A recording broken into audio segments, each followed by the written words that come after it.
ये 17 अप्रैल का जो एमसीक्यू है, सभी बच्चे इसे ध्यान से करने की कोशिश करेंगे जो मैंने आपको दिया है। इस एमसीक्यू का ये ख़ास ख्याल रखेंगे। तो हम इसको अभी स्टार्ट करते हैं। एमसीक्यू जो 17 अप्रैल का है फर्स्ट चैप्टर से, क्योंकि 20 नंबर के एमसीक्यू आते हैं। पहला क्वेश्चन है कि कालीबंगन राजस्थान में जो दोनों हैं, एक किला और एक निचला शहर, जैसे मोहनजोदड़ो और हड़प्पा में दोनों शहर होते थे, यहाँ भी दोनों शहर हैं, फोर्ट सिटी और लोअर टाउन। तो क्या ये दोनों चार दीवारी से घिरे हुए हैं? हाँ, कालीबंगन राजस्थान में ये दोनों चार दीवारी से घिरे हुए हैं। पहले का आंसर यस है। दूसरा, मोहनजोदड़ो में पश्चिमी खंड, जो किला शहर होता था पश्चिमी खंड में होता था, जो है निचले शहर से छोटा है। जो फोर्ट है लोअर टाउन से छोटा है। यस या नो? हाँ, इसका आंसर है हाँ। तीसरा प्रश्न है, राखीगढ़ कहाँ स्थित है? राखीगढ़ कहाँ स्थित है तीसरे प्रश्न में? मूल रूप से राखीगढ़ जो है राजस्थान में स्थित है या हरियाणा में? हड़प्पन साइट है, हड़प्पा के बड़े शहरों में से है, 250 बड़े शहरों में से है। वैसे यहाँ 1500 शहर मिले हैं। हाँ, राखीगढ़ हरियाणा में स्थित है। थोड़ा मैं एक और बात बता दूँ, राखीगढ़ के पास बनावली भी एक शहर है जो हरियाणा में स्थित है। हड़प्पा क्षेत्र का सबसे पहला उत्खनन कब और किसने करवाया? Alexander Cunningham. 1875 में इन्होंने हड़प्पा सभ्यता का पहला उत्खनन कराया। हालांकि वो उसका ये अनुमान नहीं लगा सके। माधव स्वरूप बस ने ज़रूर 1921 में खुदाई शुरू की हड़प्पा की, लेकिन पहला उत्खनन अलेक्जेंडर कनिंघम ने कराया। तो 4 प्रश्न हमारे हो गए हैं। इसका आंसर है। 5वां प्रश्न है, भारतीय पुरातात्विक सर्वेक्षण आर्कियोलॉजिकल सर्वे ऑफ इंडिया की स्थापना कब हुई? आर्कियोलॉजिकल सर्वे ऑफ इंडिया पुरातत्व, पुराने शहरों, पुराने खंडरों का अध्ययन करता है और भारत के अतीत का गौरव को ढूंढ के निकालने की कोशिश करता है। इसके पहले डायरेक्टर जनरल कब थे, कौन थे? 1861 में अलेक्जेंडर कनिंघम या 1902 में जॉन ह्यूबर्ट मार्शल? 1861 में अलेक्जेंडर कनिंघम इसके पहले अध्यक्ष बने। इन्हें फादर ऑफ इंडियन आर्कियोलॉजी, भारतीय पुरातत्व का पिता भी कहा जाता है, मॉडर्न आर्कियोलॉजी। तो 1861 अलेक्जेंडर कनिंघम। भारतीय पुरातात्विक सर्वेक्षण विभाग, आर्कियोलॉजिकल सर्वे ऑफ इंडिया की स्थापना हुई, ASI, हिंदी में भारतीय पुरातात्विक सर्वेक्षण, आर्कियोलॉजिकल सर्वे ऑफ इंडिया। अब 6वां प्रश्न है, यानी इसका जवाब ए है। उत्खनन यानी खुदाई के समय काली चूड़ियाँ किस हड़प्पा सभ्यता के शहर में मिली? Black bangles. तो ये कालीबंगन में मिली, राजस्थान में, या मोहनजोदड़ो में, या सिंध में। कालीबंगन जैसे नाम से प्रतीत हो रहा है, कालीबंगन राजस्थान में ही मिली। कालीबंगल का मतलब ही ब्लैक बेंगल्स था। अब आगे देखेंगे, तांबे का दर्पण कहाँ मिला? हड़प्पा में या कालीबंगन में? जो तांबे का दर्पण था वो हड़प्पा शहर में मिला।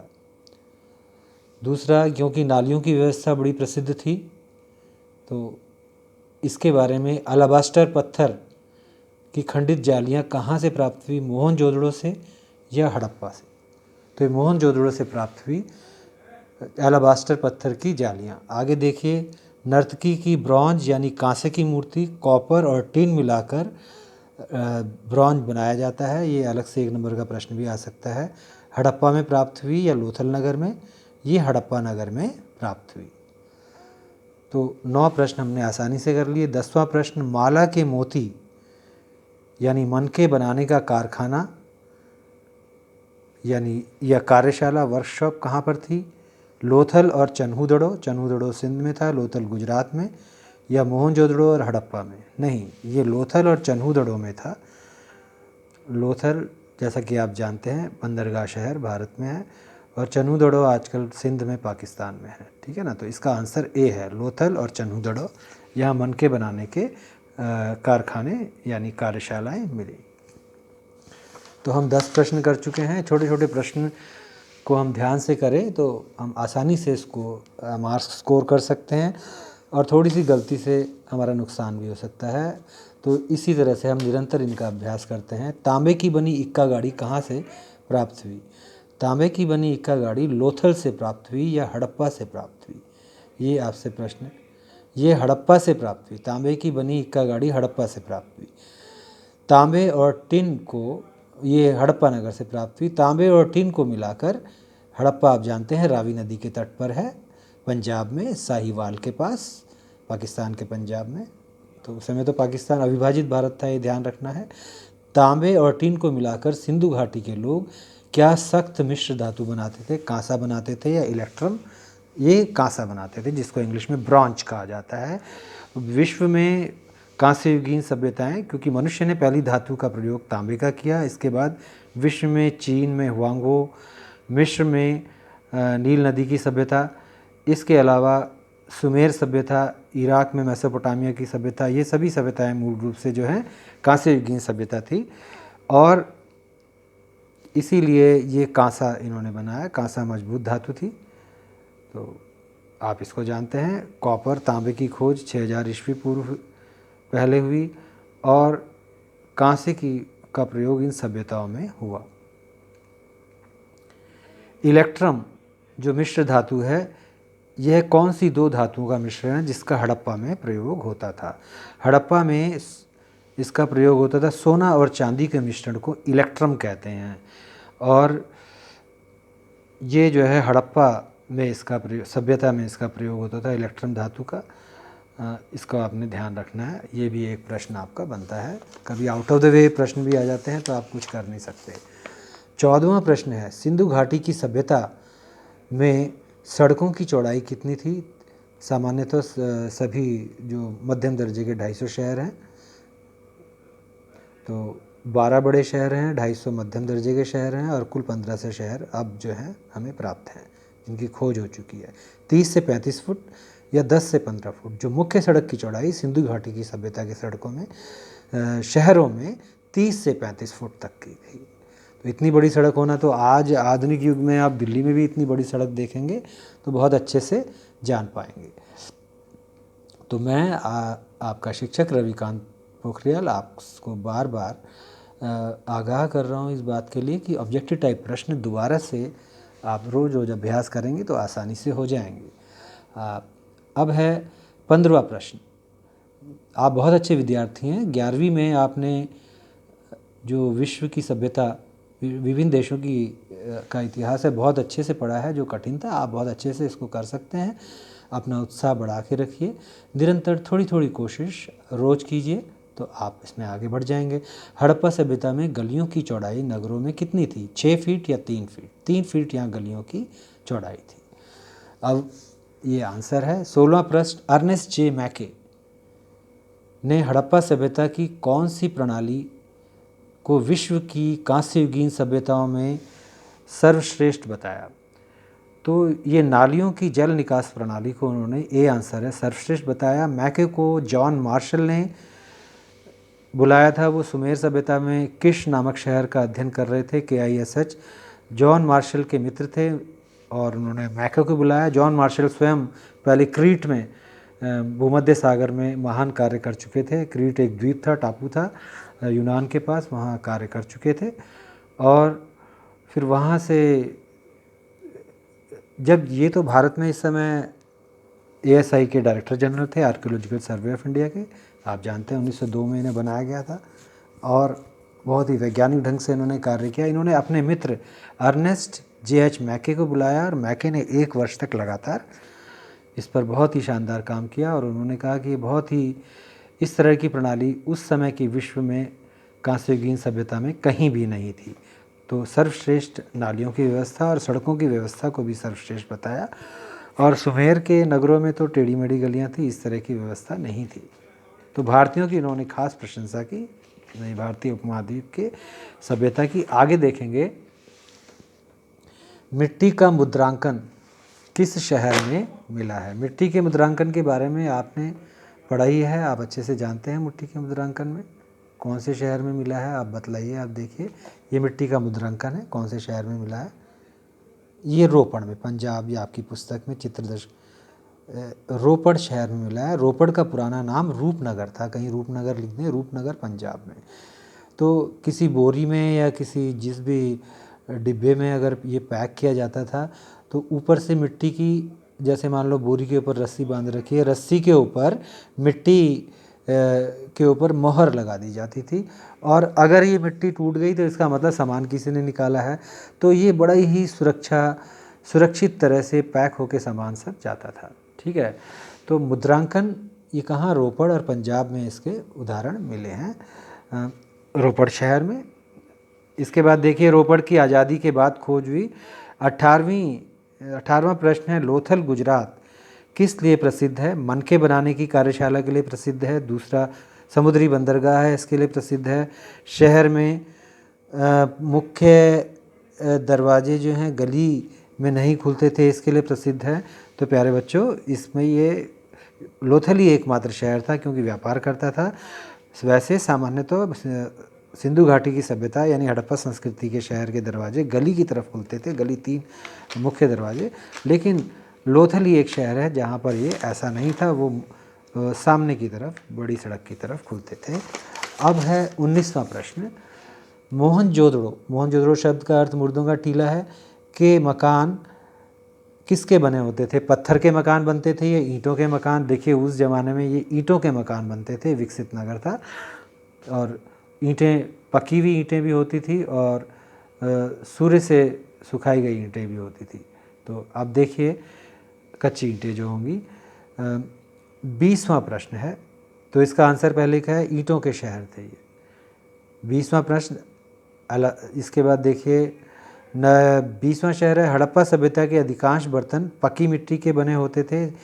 ये हाँ या नहीं या तांबे के बने होते थे बर्तन? ज़्यादातर बर्तन पक्की मिट्टी के बने होते थे क्योंकि आम जनता लोअर टाउन में, निचले शहर में इसी का प्रयोग करती थी, पक्की मिट्टी के बर्तन के बने होते थे। किस आधार पर मेसोपोटामिया की सभ्यता से दृढ़ संबंध, इराक से दृढ़ संबंध इनके बताए जाते हैं?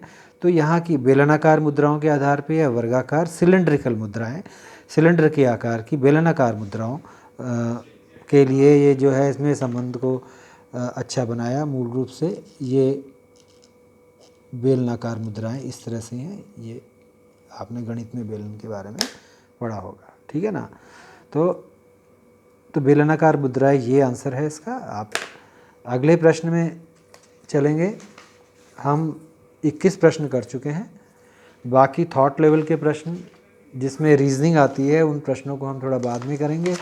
आगे अगला है, किस मुद्रा का सबसे अधिक प्रयोग हड़प्पा सभ्यता में होता था?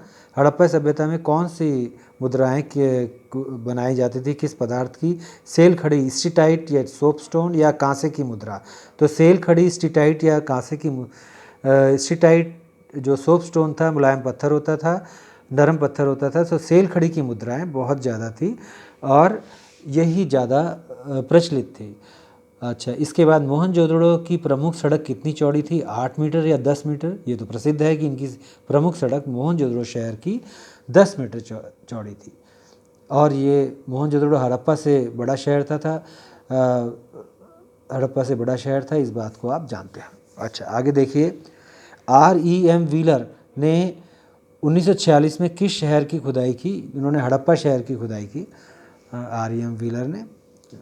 अच्छा, इसके बाद देखिए 1955 में S.R. राव ने गुजरात में किस नगर की खोज की? S.R. राव ने गुजरात में लोथल नगर की खोज की। इस तरह से ये 25 प्रश्न हमारे पूर्ण होते हैं और इस 25 प्रश्नों की आंसर शीट भी है, आप इसको आसानी से देख सकते हैं।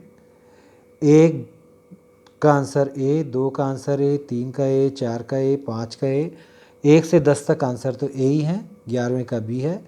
फिर 12 से 17 तक आंसर A है, 18 का D है, 19 का A है, 20 का B है, 21 का A, 22 का A, 23 का B, 24 का A और 25 का B। तो हमने सिंधु घाटी की महान सभ्यता के बारे में पढ़ा। अब थोड़ा सा जो सिंधु घाटी की मोहरें और बाट के बारे में थोड़ा सा मैं बता देता हूँ। अब आप देखेंगे इसको हम आगे दोबारा से लेंगे। हड़प्पा में 891 मोहरें के करीब मिली हैं हड़प्पा शहर में, और 36.2% मुद्राएं सिर्फ हड़प्पा में ही मिली हैं, जो मोहरें जो सील्स हैं यहाँ पर मिली हैं।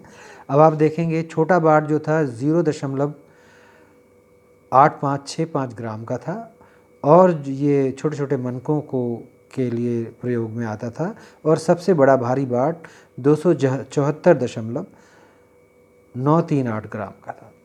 तोलने की इकाई 16 गुणक के अनुपात में थी, 16, 64, 160, 320, 640, लेकिन ये द्विधारी अंक की प्रणाली के आधार पर ये बाट बनाए गए थे। इसको आपने ध्यान से बाटों के बारे में पढ़ना है। तो द्विधारी यानी दो का सबसे छोटा बाट था, फिर 2 से 4 नहीं, 2 के बाद अब आप ध्यान से देखेंगे कैसी द्विधारी बाटों की प्रणाली है। अगर आप देखना चाहते हैं, पहले एक इसमें देखिए बाटों की जो प्रणाली है, ये सूक्ष्म और परिशुद्ध प्रणाली थी। 1, 2, 4, 8, 16, 32 द्विधारी, 1 का दुगना 2, 2 की शक्ति n, इसको ऐसे आप कर सकते हैं, 2 की शक्ति n, ये विज्ञान में प्रयोग होता है। तो इसको आप करेंगे जैसे है 2 की शक्ति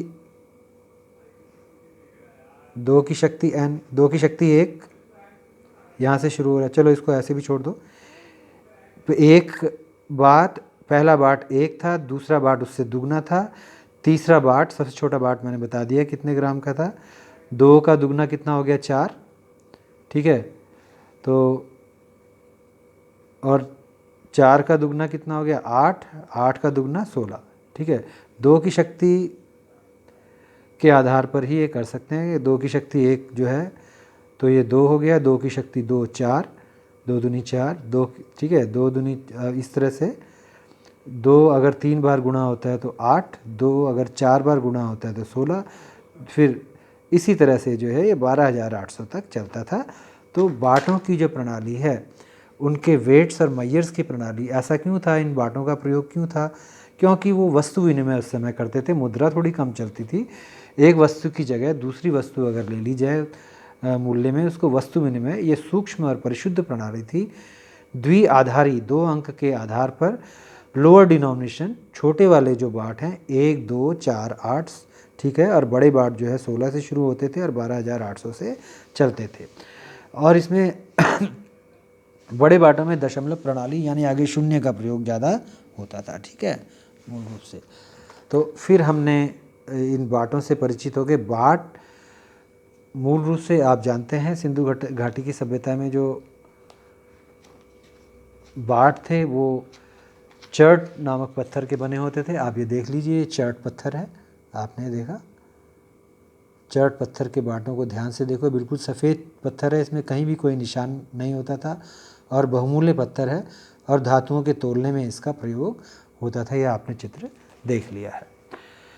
अब हम बड़े बाट्स में शून्य आगे आता था, यानी दशमलव प्रणाली, शून्य का प्रयोग होता था। सूक्ष्म और परिशुद्ध ये प्रणाली थी। अब आप आगे इसमें देखेंगे मुद्रांकन के बारे में आप पढ़ लिया है, ठीक है।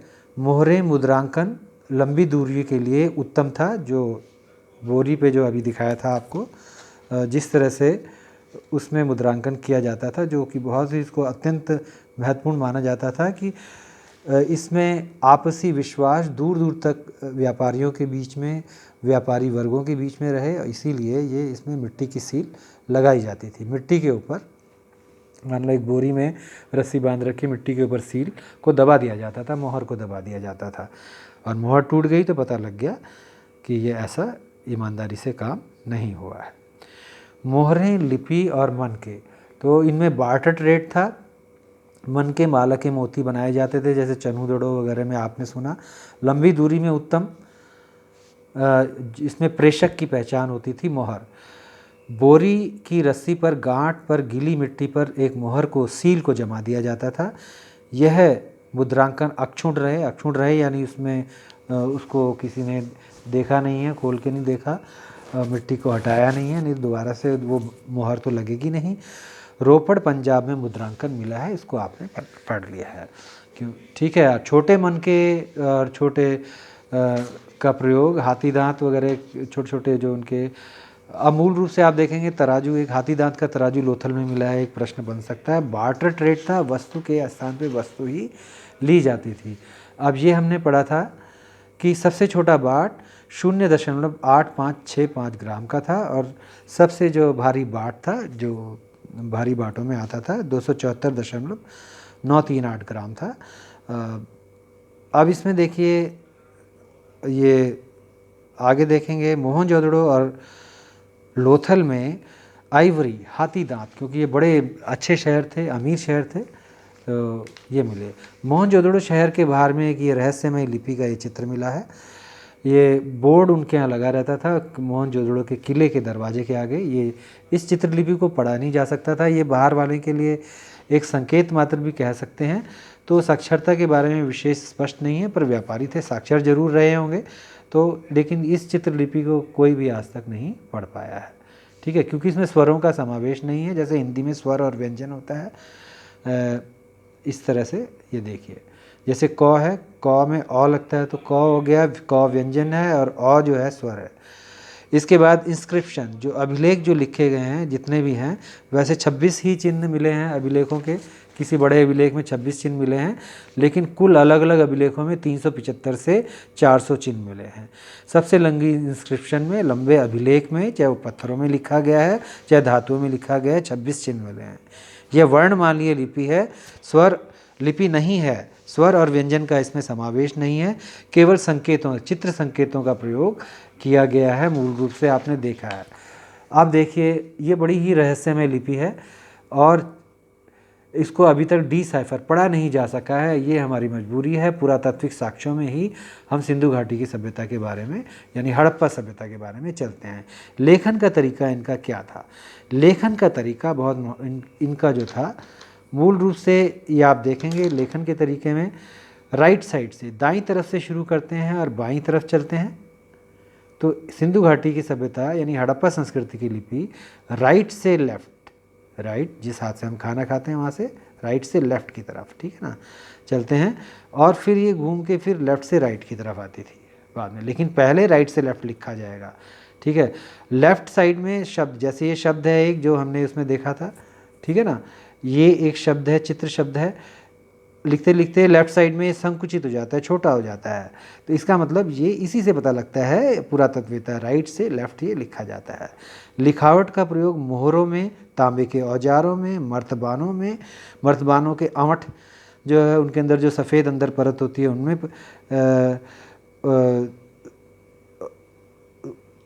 सफ़ेद परत के बाहर जो कवर होता है उसमें जो लिखा, कुछ लिखा जाता था उनका वेट और मेजर्स के आधार पे। और देखिए इसके बाद जो है तांबे की पट्टिकाओं में लिखा जाता था, लघु पट्टिकाओं में, आभूषणों में, इवन अस्थि की छड़ों में भी इसका ये प्रयोग, लेखन का प्रयोग होता था। तो आप लेखन के बारे में आप ये समझ चुके हैं, बाटों के बारे में आप समझ चुके हैं। और इसमें देखिए वस्तुएं जिनकर लिखावट होती थी, शीर्ष पर तांबे के औजारों पे, मर्तबान के अमठ पर, मर्तबान के बाहर लिखा जाता था, तांबे की लघु पट्टिकाओं में, मिट्टी की लघु पट्टिकाओं में, आभूषणों में, और क्षेत्र अस्थि छड़ों में, वह प्राचीन सूचना पट, इस ये आपने देखा प्राचीन सूचना पट जो अभी आपने देखा था शुरू में, जो मोहनजोदड़ो शहर के गेट पर लगाया हुआ दीवार पे, अभी इसको पढ़ा नहीं जा सका है। तो अब हम आगे, अब देखिए ये जो विनिमय, जो बाटों की प्रणाली सूक्ष्म और परिशुद्ध थी, द्विधारी अंकों पर आधारित थी, 1, 2, 4, 8, 16, 10 छोटे बाट ऐसे होते थे, और बड़े बाट जो है ये दशमलव प्रणाली पर आधारित थे। शून्य का इसमें प्रयोग था। देखिए दुनिया शून्य को नहीं जानती थी और ये शून्य को जानते थे। शून्य भारत से ही आगे यूरोप ने सीखा है, पहले तो वहाँ यूरोप में रोमन अंक चलते थे। अच्छा, अब इसमें देखेंगे जैसे नीले पत्थर, लाजवर्द मणि अफ़गानिस्तान से आते थे, सेलखड़ी राजस्थान और गुजरात मुद्राओं के लिए प्राप्त होता था, और बढ़िया लकड़ी मेसोपोटामिया इराक से आती थी, तांबा खेतड़ी और ओमान से आता था, कार्निलियन पत्थर जो रेड स्टोन था। रेड लाल मनके बनते हैं, थोड़े पीले भी मनके होते हैं, पीले और रेडिश से। ये गुजरात से आते थे और ये विलासिता की वस्तुएं थी। और इनमें मनकों में छिद्रित करने का कारखाना, एक कारखाना क्या कार्यशाला कहें, वर्कशॉप जो है हमें धौलावीरा में लगी थी। धौलावीरा नगर की मुझे एक बात याद आई कि जैसे मोहनजोदड़ो हड़प्पा में सिटाडेल टाउन यानी पश्चिमी शहर और पूर्वी शहर, पश्चिमी शहर गढ़ी शहर था, फोर्ट सिटी था, सिटाडेल था, पूर्वी शहर लोअर टाउन मजदूरों का था। यहाँ एक में बीच में भी शहर था जिसको मध्यम शहर, 3 शहर थे। तो ये धौलावीरा की एक विशेषता है। धौलावीरा सरस्वती नदी के किनारे था। 1000 से अधिक स्थान सरस्वती नदी के किनारे मिले हैं, लेकिन सरस्वती नगर नदी जो है 2000 वर्ष पहले विलुप्त ही हो चुकी है और इसके कारण सभ्यताएं नष्ट हो गई। हड़प्पा में बाट, मालाएं और मोहरे जो हैं ये प्रयोग में आती हैं। और ये जो है हड़प्पा के बाट, मालाएं, मोहरे मेसोपोटामिया यानी इराक में भी मिले हैं। कार्निलियन की मालाएं लाजवर्द मणि और तांबे और सोने के आभूषण और बाट ये मिले हैं। मेसोपोटामिया के लोग इनको मेलुहा कहते थे। 1 नंबर का प्रश्न ये भी बनता है। और घिसाई करना, पॉलिश करना, छिद्रित करना इसकी मनकों की, और फिर उनमें रंगीन परत चढ़ाना जिसको ग्लॉस कहते हैं, जैसे वो शीशे जैसी चमक आ जाती है उसमें। जो ये चनूदड़ो और लोथल में, चनूदड़ो सिंध में ये कार्यशाला थी, वर्कशॉप थी, और लोथल में इसकी एक कार्यशाला थी।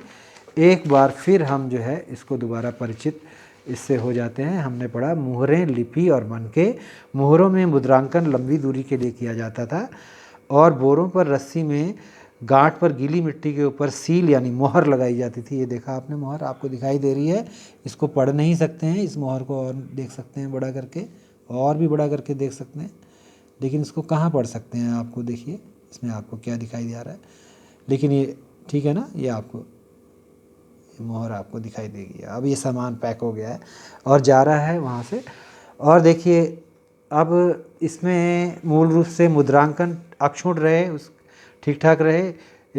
अगर क्षरण हो जाएगा, मिट्टी उसकी हटा दी जाएगी, इसका मतलब किसी ने इस बोरी से सामान निकाला है। अच्छा, रोपड़ पंजाब रूपनगर में मुद्रांकन मिला है और वो ज़्यादातर वस्तु विनिमय करते थे। ये पहला पॉइंट है, ये इम्पॉर्टेंट है, थोड़ा कठिन टॉपिक है और हम रिव्यू कर रहे हैं। हड़प्पा में 891 मोहरें मिली हैं। सबसे ज़्यादा मोहरें 36% जो है 36.12% वहीं मिली हैं। सबसे छोटा बाट 0.8565 ग्राम का था। भारी बाट 274.938 ग्राम का था। तोलने के लिए 16 की इकाई बड़े बाटों में प्रयोग होती थी। वैसे द्विअंक आधारी बाट थे। मोहनजोदड़ो और लोथल में हाथी दांत के तराजू भी मिले हैं। कहाँ इतना महंगा हाथी दांत का तराजू। और ये मोहनजोदड़ो के गेट पर जो ये 1999 में ये खुदाई में उन्होंने प्राप्त किया कि ये कुछ एक पट्टिका लगी हुई थी। ये संकेत मात्र भी हो सकता है कि जो अनपढ़ लोग हैं इसको समझ सकें, लेकिन चित्रलिपि तो आज भी जैसे चीन जैसे देशों में ये प्रयोग में होती है, वो काफ़ी चीन कितना आगे बढ़ गया है हमारे में, ठीक है। ये जितने ईस्ट की कंट्रीज़ हैं यहाँ पर, फार ईस्ट की कंट्रीज़ में, कोरिया वगैरह में ज़्यादातर उनकी लिपि चित्रलिपि की तरह की है। तो अब उसमें समय के साथ परिवर्तन आ गए। और चीन की जो अल्फ़ाबेट्स हैं उसमें तो 3000 अल्फ़ाबेट्स हैं। तो प्राइमरी के विद्यार्थी उसमें मूल रूप से जो है परेशान होते हैं। वहाँ पर 375 से 400 चिन्ह इसमें मिले हैं इंस्क्रिप्शन में, और इनकी इंस्क्रिप्शन चित्रलिपि है। इसको दुर्भाग्य से अभी तक दयाराम साहनी ने पढ़ने की कोशिश की, इसको नहीं पढ़ा जा सका है। और ये लिपि इसलिए रहस्यमय है, इसीलिए मात्र हम पुरातात्विक साक्ष्यों पर निर्भर करते हैं। और इसके बाद देखिए संकुचित, ये लिपि लिखते हुए लेफ्ट की तरफ संकुचित हो जाती है, कॉम्प्रेस्ड हो जाती है, इससे पता लगता है। और ऋत्विक बात नहीं कर, इसमें देखो राइट से लेफ़्ट ये लिखी जाती थी, फिर ये लेफ़्ट टू राइट जाती थी।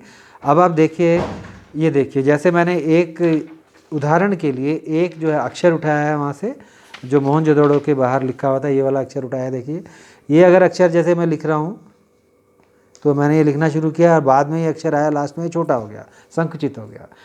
तो मोहरे, तांबे, मर्दबान, तांबे की पट्टिकाओं, लघु पट्टिकाओं में ये लिखा जाता था।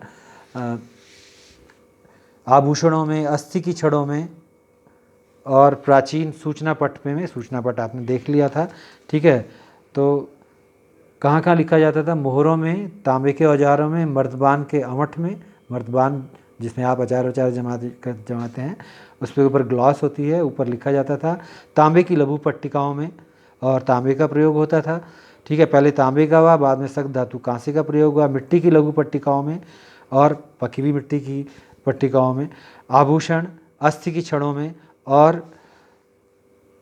प्राचीन सूचना पत्र में भी इनका प्रयोग होता था। इसको हमने अब डिटेल से पढ़ा। और एक हमें पढ़ा, इनकी वस्तु विनिमय की प्रणाली थी, लेकिन इनकी सूक्ष्म बाटों की प्रणाली बड़ी परिशुद्ध थी, बहुत ही शुद्ध प्रणाली थी। 1, 2, 4, 8, 16, 32, 12,800 ये इनका मानदंड था। और लोअर डिनोमिनेशन और बड़े डिनोमिनेशन के लिए दशमलव प्रणाली का प्रयोग होता था। तो अपनी इस प्रणाली से अपने कुशल, जब उन्नत अवस्था में ये 700 साल ये वर्ष रहे, यानी आज से 4600 वर्ष से 3900 वर्ष तक, तब पूरे देश के 250 नगरों में एक ही बाटों का, एक ही ईंटों का प्रयोग होता है। इससे अनुमान लगाया जाता है कि कितने बुद्धिमान लोग थे। पूरे देश को उन्होंने एकजुट रखा था, व्यापार समृद्ध भी थे, और हमें बड़े आश्चर्य में डालने वाली ये सभ्यता हमें मिलती है। अब इसके बाद जो है हम जिस पोर्शन में आते हैं, प्राचीन सभ्यता में जो राजा का महल है, ये जरूर एक मूर्ति वहाँ मिलती है मोहनजोदड़ो में। पुरोहित राजा, इसने सूती कपड़ा पहन रखा है। दुनिया में सूती कपड़े का प्रयोग सबसे पहले सिंधु घाटी की सभ्यता में हुआ, ये भी एक विश्व प्रसिद्ध बात है। और आपने इसमें देखा कि ज़रूर वहाँ पर इसमें ये लिखा गया है कि नगर ज़रूर मिला है, लेकिन वहाँ सिंहासन जैसी ऐसी कोई चीज़ नहीं है। महल मिला है उनके फोर्ट में, सिटाडेल में, किले में। ऐसा लगता है कि कुछ लोग ये एक दूसरे से समानता का ही व्यवहार करते थे, व्यापारी वर्ग था, लेकिन अनुमान है, कुछ भी सत्य हो सकता है। तो इसमें पुरोहित राजा इन्हें कहा गया है। और इसके बाद देखेंगे सभ्यता के अंत के बारे में कई बातें होती हैं। ऐसे साक्ष्य मिले हैं कि लगभग 1800 ईस्वी पूर्व चोलिस्तान, गुजरात के बाहर का जो इलाका है जो पाकिस्तान में है, के अधिकांश हड़प्पा सभ्यता के स्थलों को त्याग दिया। गुजरात, हरियाणा, पश्चिमी उत्तर प्रदेश और नई बस्तियां बसाई गई। अलग अलग सभ्यता के अलग अलग क्षेत्रों के में नष्ट होने के नगरों के अलग अलग कारण हो सकते हैं। कोई कहें कि नदियाँ सूख गई, तो सिंधु नदी में तो इतना जल है, तो वो आज तक भी तो बहुत बड़ी नदी है, दुनिया की 22वीं बड़ी नदी है, आज भी उसमें इतना जल भरा हुआ है। तो हो सकता है नदी ने मार्ग चेंज किया हो, लोग स्थान छोड़ के चले गए हों कोई, तो इसका अनुमान लगाना मुश्किल है। और ऐसा लगता है कि हड़प्पा के क्षेत्र में